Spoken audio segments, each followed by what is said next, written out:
different times in different places. Srila Prabhupada's message has galvanized the hearts of so many countless otherwise lost jivas in this ocean of material existence, especially in this ocean of flaws that we know as the Kali Yuga. Srila Prabhupada has been able to do this in innumerable ways, and we can appreciate some of them today, only some of them. Everyone has his own unique appreciation of Srila Prabhupada, because everyone has his own unique relationship with Srila Prabhupada.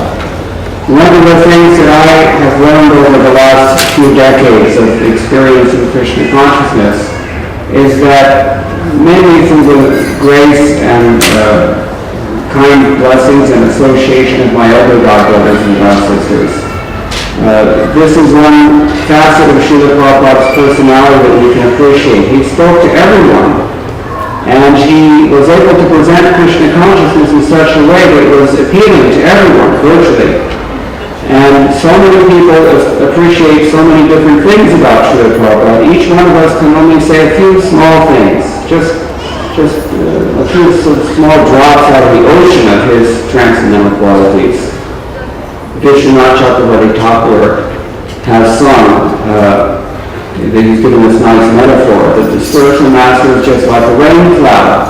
That rain cloud is drawing water from the ocean, and that ocean, he calls it Kalyana Gunanada, is the ocean of all auspicious qualities that is Lord Krishna. All of us are burning in this material world.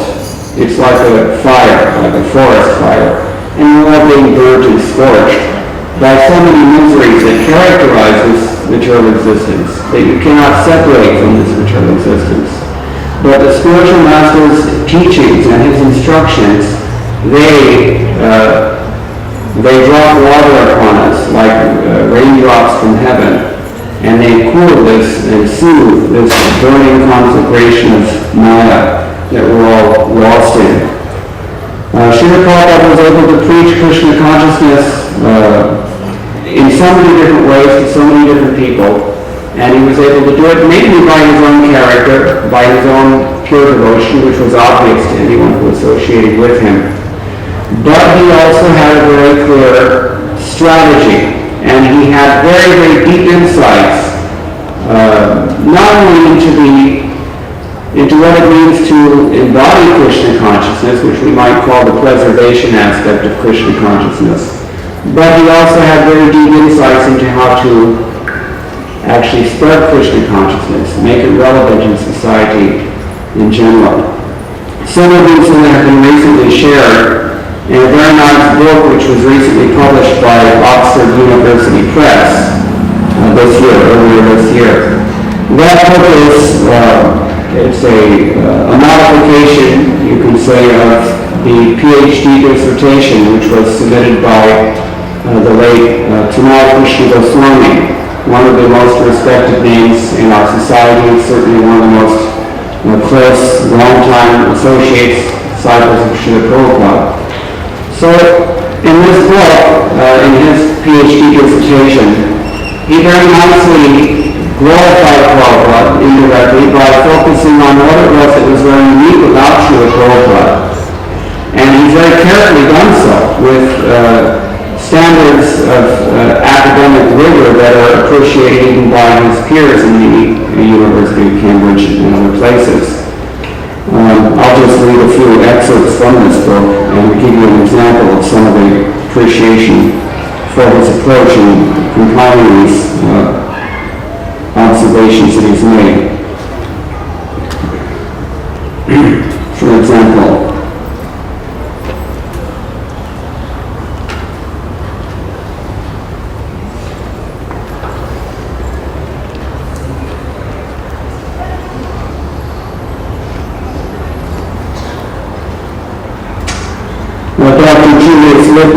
who was his mentor at the University of Cambridge, had this to say about the focus and quality of Tamal Krishna Goswami's book about Srila Prabhupada.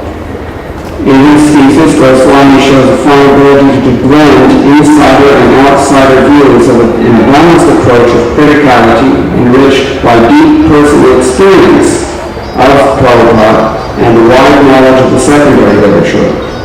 The reader will have numerous occasions to note Goswami's deep familiarity with his material, coupled with the insights of subtle and penetrating analyses. But what also impresses is the integrity of his appraisal in keeping with the highest standards of intellectual honesty. The gist of Goswami's thesis is a study in depth of the central features of the living theology of Swami Prabhupada. To this end, Goswami analyzes the background of Srila Prabhupada, the cultural context in which he began his mission in the West, the intellectual and social opposition he encountered, the way he sought to marry personal and conceptual integrity with the need to adapt his message, and the content of this message in terms of the sources, means, and ends. The result is a work of impressive insight and scholarship.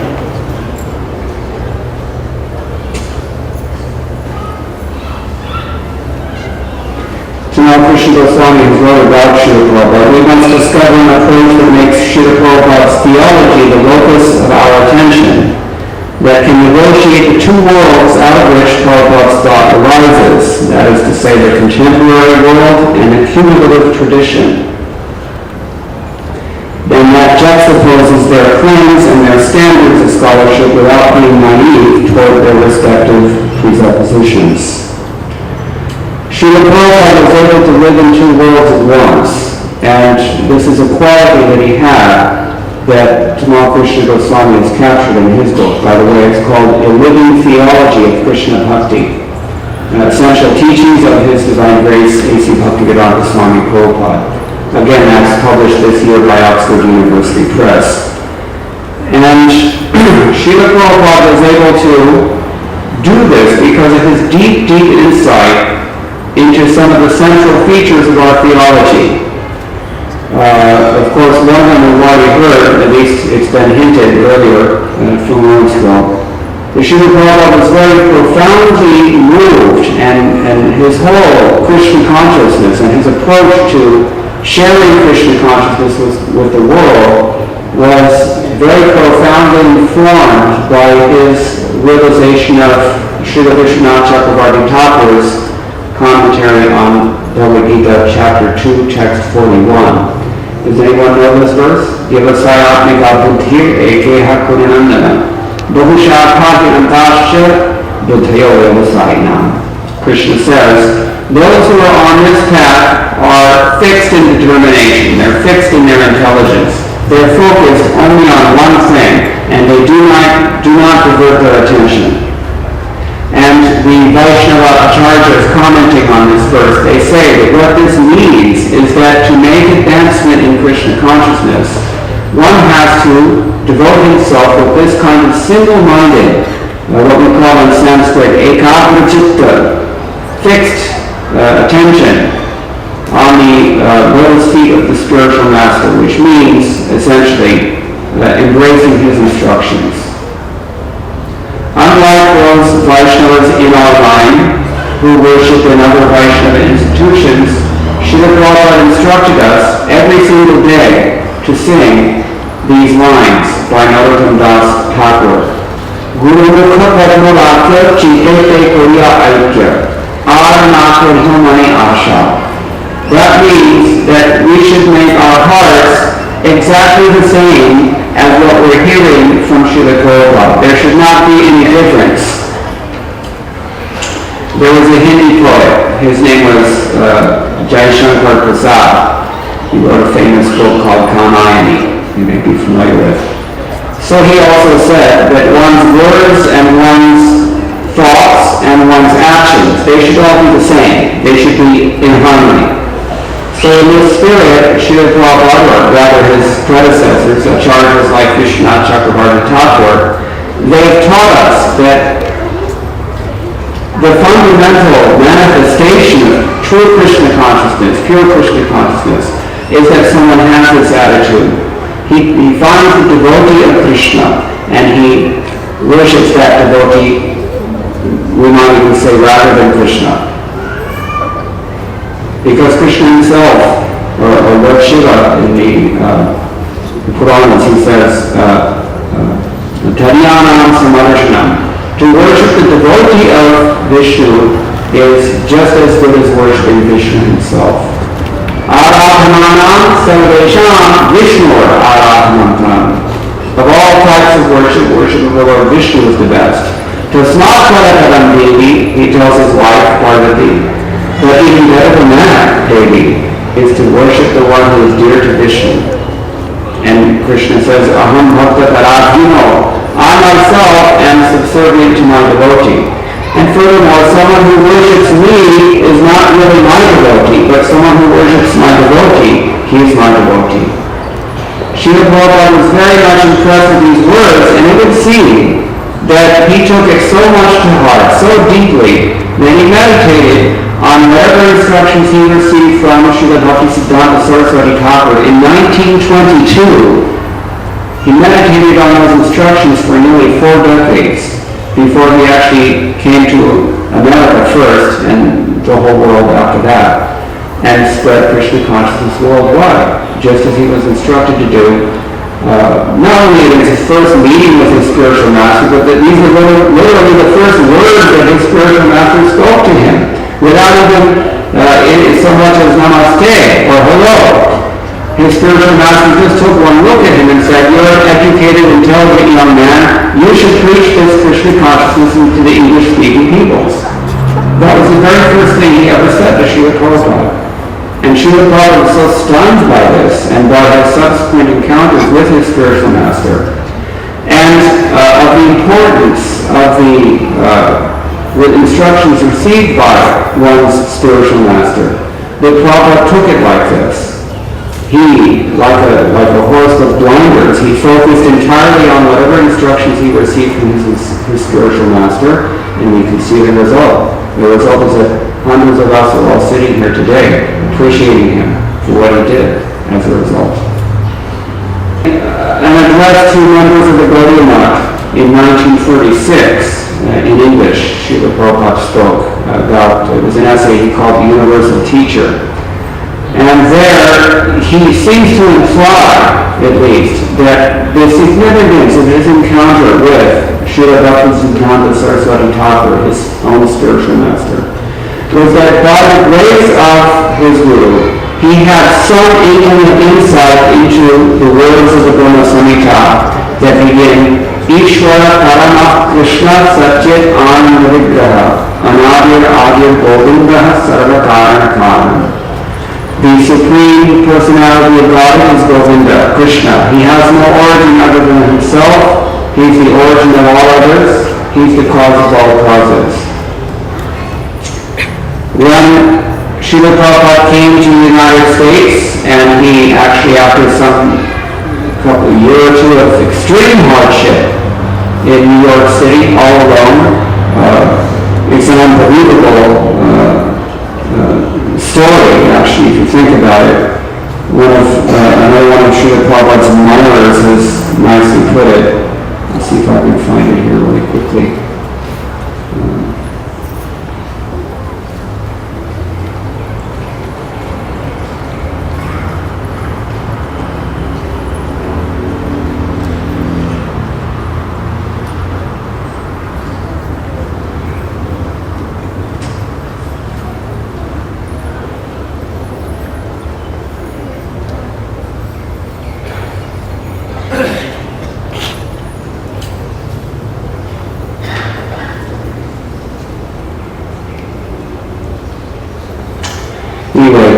Many theologians and scholars and others have appreciated Srila Prabhupada's story as an impossible one.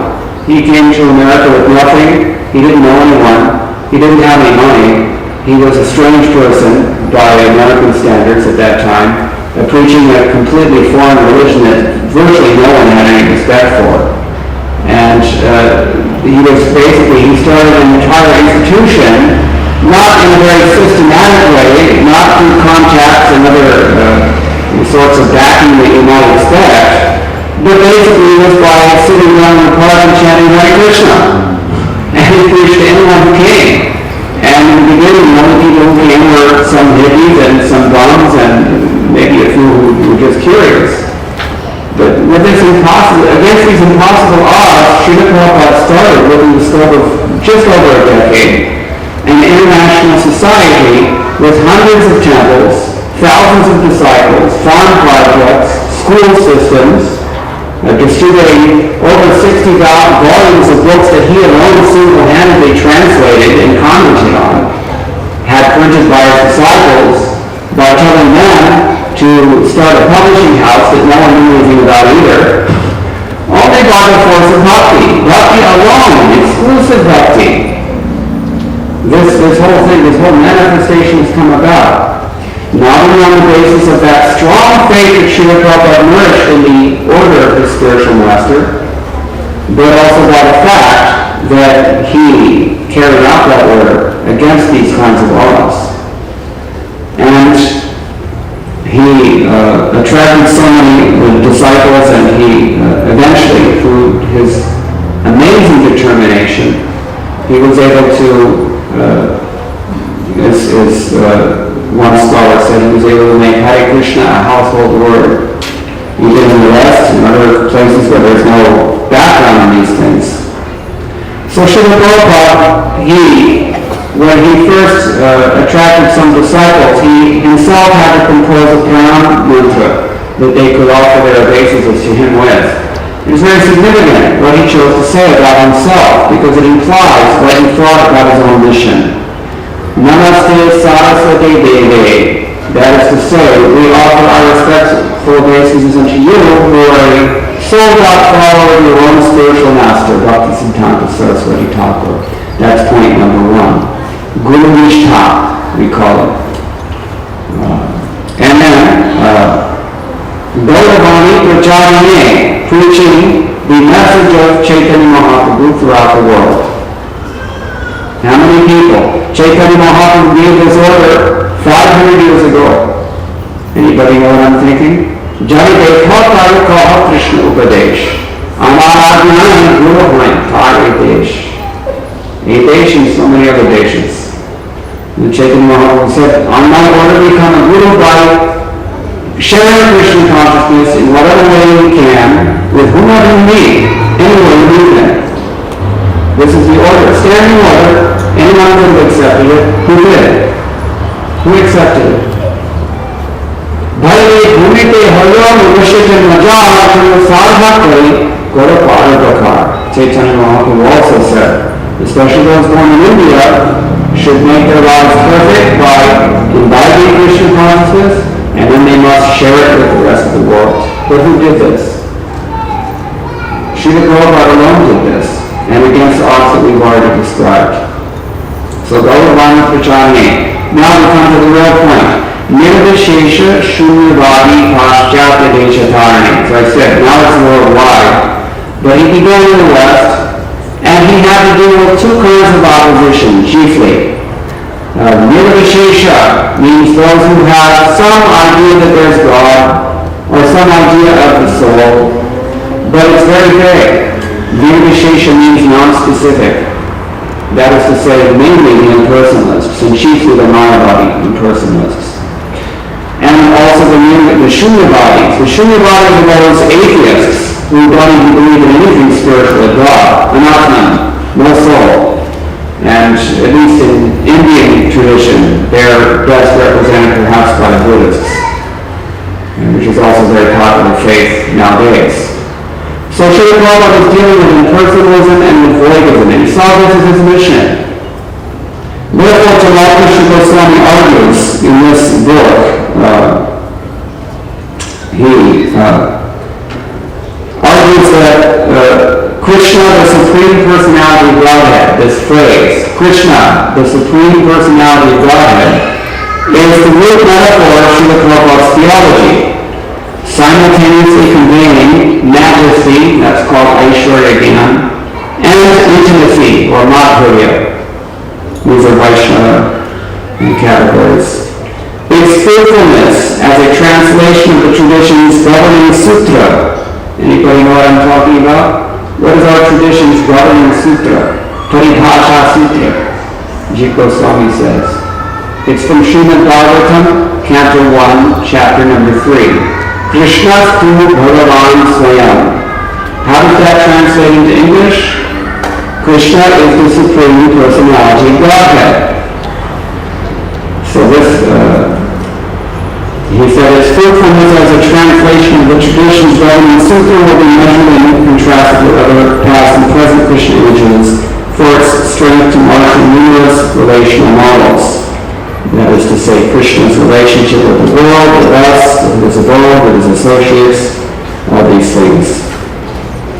So, he said, he can go so far as to say that Srila Prabhupada had this as his Mahavakya, Krishna as the Supreme Personality of Godhead.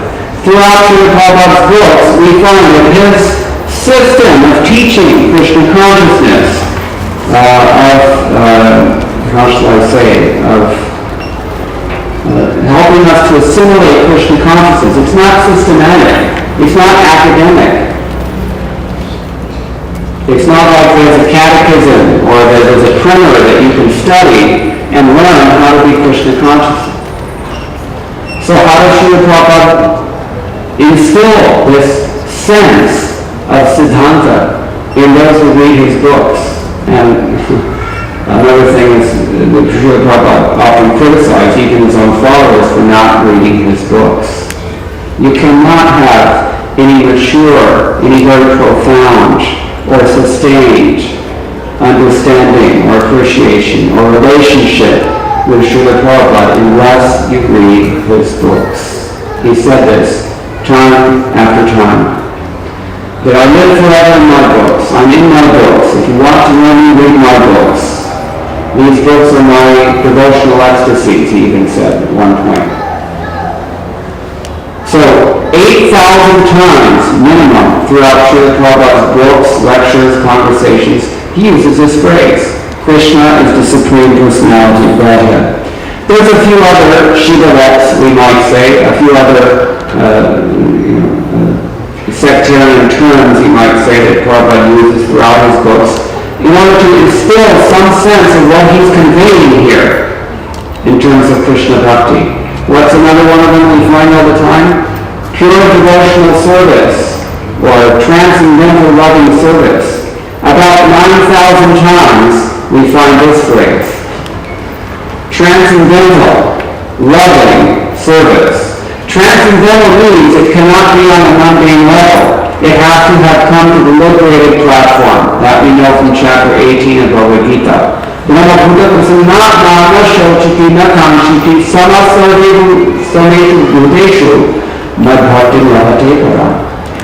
you identify holy with spirit, when you understand its nature and when you identify holy with spirit, and when therefore you no longer lament or no longer hanker for anything in this world, when you can therefore see all living beings equally, Krishna says, "My bhakti ladhate param." At that point, you get real bhakti. That's transcendental devotional service. And loving devotional service takes it even a step further, into the realm of transcendental duality, into the realm of what we call Radhananda Bhakti.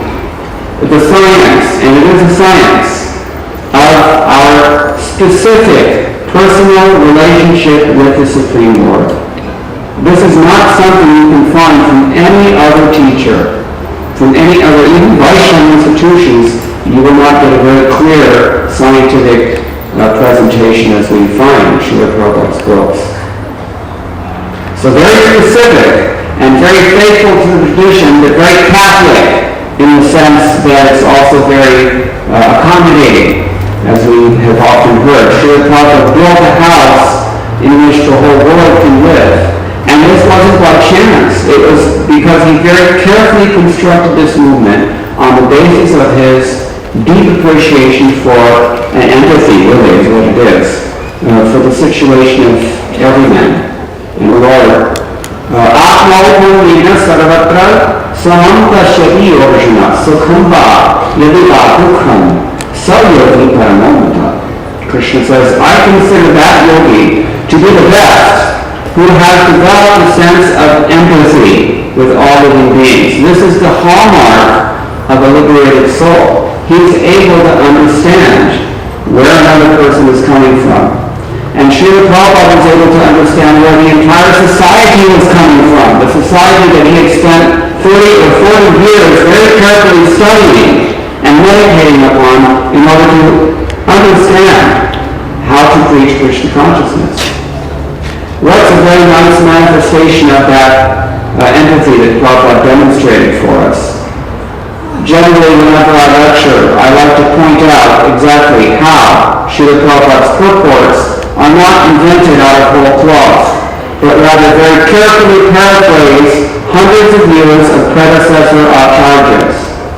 Vishwanath Chakravarti Thakur, Baladev Vidyabhushana, and later than him, Bhaktivinoda Thakur, his own spiritual master, Bhakti Siddhanta Saraswati Thakur. Even earlier than him, we have acharyas such as Sridhar Swami, whom Prabhupada follows the most. Every acharya in our line follows Sridhar Swami, the original Bhagavad Tikakar. And also Madhvacharya, even Ramanujacharya and their predecessors as well, or their followers as well.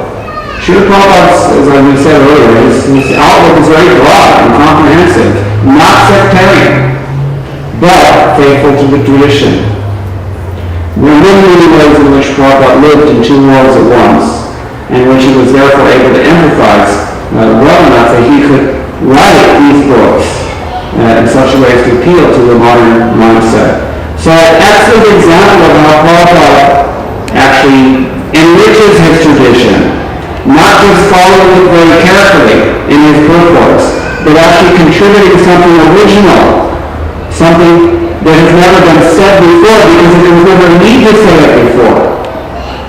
Those of you who have Bhagavad Gita and who read Bhagavad Gita carefully, which I assume is most of you, please read very carefully Srila Prabhupada's purport to chapter 4, text number 10. Chapter 4, text number 10. Anyone know it offhand? Vikarada Bhayakrodha.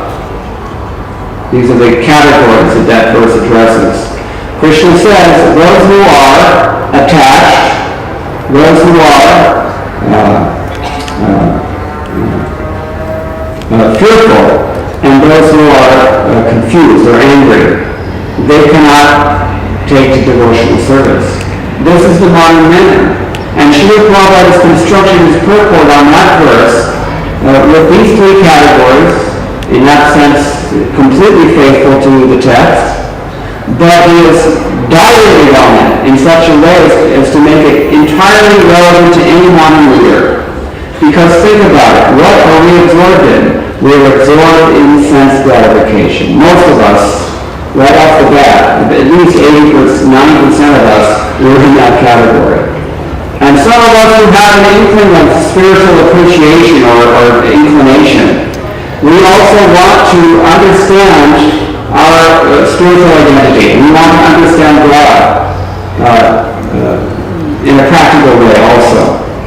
But we are afraid because if you think about it, especially we mentioned Radhanuga Bhakti, if you actually get very, very specific about who you are and therefore what you're supposed to do and who Krishna is and what your relationship with him is, that can be very frightening, isn't it? So many people are actually afraid of their own spiritual identity and therefore they try to avoid it. So the attached person, the fearful person, and finally the person who has heard so much and who has seen so much, most of the hypocrisy, and who is confused by everything, the whole array of spiritual and pseudo-spiritual information that he's overloaded with in this age of infotainment, which is practically speaking what most kathas will find are consisting of. Infotainment. Which is a modern buzzword. I live in Vrindavan, that's why I know. There's a new one every day, really, several a day going on. And it's basically just entertainment. But a person who is overwhelmed by all these things, he can become so messed up in his mind and so overwhelmed by it all that he just wants to wash his hands of it and have nothing more to do with it. That's, in effect, that's anger. So Radha Srila Prabhupada is addressing very scientifically in this purport to Bhagavad Gita chapter 4, text 10, how it is that we can overcome this process. And he outlines the science of Krishna consciousness given by Srila Goswami. In the beginning, we invest our faith in satsanga. In good association, we engage in bhajana kriya. The natural effect of bhajana kriya, the activities of devotional service, five of which Srila Prabhupada emphasized very strongly in his International Society for Krishna Consciousness. They naturally affect what we call anarthana vritti. All the dross that is covering the soul, everything extrinsic to the soul but overwhelming to it at the same time, that's all gradually dissolved. Just by the power inherent in these practices. What are these practices? Living in a holy place, plus such as a temple, performing some kirtana, worshiping the deity, hearing Srimad Bhagavatam in good association, because Guru Satsanga Hari Katha, we know from Tulsi Das, you cannot have Hari Katha without Satsanga. It doesn't work. You have to hear, or as Rupa Goswami put it, Asvadanam Rasipesaha. You have to hear with those who are actually advanced in this process, who are sympathetic to that process, who are accommodating others' goals, and who have in their character embodied to a large extent what Krishna consciousness is. So Srila Prabhupada formed his societies in such a way that one naturally gains this kind of association through this ISKCON program that we have, morning evening programs, etc. And then, finally, this is all meant to bring us to the state of understanding Krishna, the Supreme Personality of Godhead. And I'm going to read just a few passages here that Janmasthami Goswami has written about this. Regarding this so-called Mahavakya, Krishna is to Bhagavan Swayam, or Krishna is the Supreme Personality of Godhead, its working hypothesis has been that mining Prabhupada's root metaphor would help make known the content and nature of his theological contribution in terms of the tradition's principal subject, Krishna. As expected, now listen carefully to this, it's very insightful. As expected, it is not an outright doctrinal originality that Prabhupada makes his mark, but rather for creativity in the area of preservation and transmission. His genius is in appropriation, a creative retaining and reshaping, ensuring that the latter both yogis and extends the former. His predecessors had used the Mahavakya's Sanskrit equivalent to assemble subordinate images, citing on occasion, but when not, still allowing its hidden strength to reconcile contradictions and guide their arguments. This fundamental assumption that we're approaching Krishna, the Supreme Personality of Godhead. Because if he didn't, how would we get a sense of what's important? Think about it. So recognizing its untapped potential, we're talking about this idea, Krishna is the Supreme Personality of Godhead. Prabhupada steps up this Mahavakya's by constant repetition and harnesses its mantra-like force. The resultant revelation communicates ultimate reality in a manner that uniquely bridges the Gaudiya tradition and its newly found audiences. This is a considerable attainment. To speak of Krishna, the Supreme Personality of Godhead, Bhagavan, is to speak of his devotee, Bhagavata or Bhakta, and devotional service, the means by which one comes to love Krishna. How many of us love Krishna? Really love Krishna.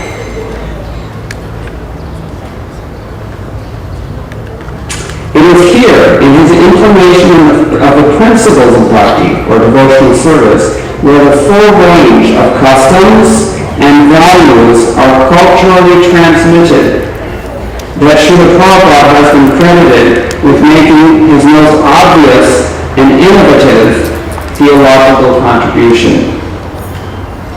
So there's much more that is said in this book. I don't really want to too much concentrate on Tamal Krishna Goswami's book, but it is a very nice way to appreciate Srila Prabhupada at the most fundamental level that we need to.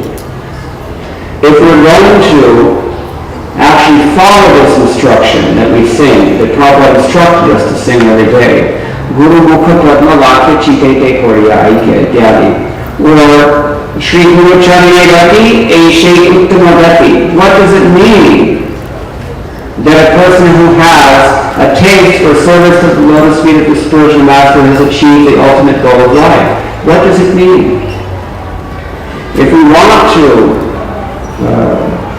really appreciate Srila Prabhupada as deeply as he appreciated his own spiritual master, and presumably thereby, if we want to represent and manifest in our own being, in our own personality, this realization such that we can communicate Krishna consciousness with everyone we meet in the way that Chaitanya Mahaprabhu actually instructed, as we mentioned earlier, then we have to begin with the lotus feet of the spiritual master. And today is a day on which we can focus on those beautiful, soft, pinkish lotus feet of His Divine Grace A.C. Bhaktivedanta Swami Srila Prabhupada, and try to glorify him in various ways. As I said before, everyone has his own unique appreciation. These are some things that were shared by one very close follower of Srila Prabhupada, respected member of our society. I just thought I would share these today, and otherwise I'll stop here unless anybody has any questions or comments. Okay.